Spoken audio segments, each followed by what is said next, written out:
अहिर के बेटी के गाड़ी ई देला, बनता तेज ढेरे अरविंद केला। अहिर के बेटी के गाड़ी ई देला, बनता तेज ढेरे अरविंद केला। सुन भैया खेसारी लाई बावा की बारी कलास न हो, जैसे धसल पवनवा के धास दना हो, अति कलुओ के दीदिया के नास दना हो। जैसे धसल पवनवा के धास दना हो, मनोज पांडे के बहिनी के नास दना हो।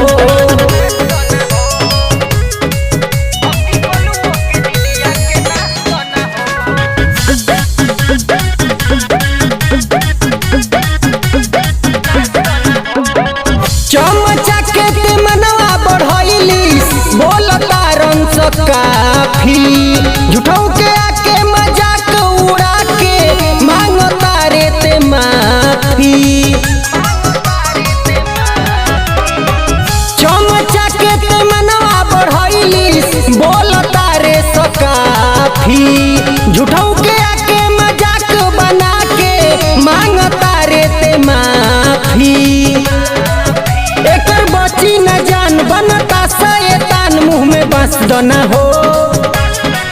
जैसे धसल पवनवा के धास दना हो, अति कलुओ के दीदिया के नास दना हो। जैसे धसल पवनवा के धास दना हो, मनोज पांडे के बहिनी के नास दना हो।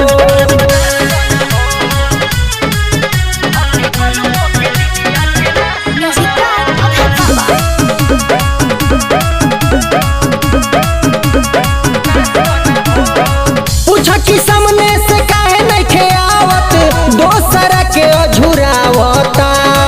लालू जीजा के गाना यूट्यूब से, पूछलो काहे हटावता।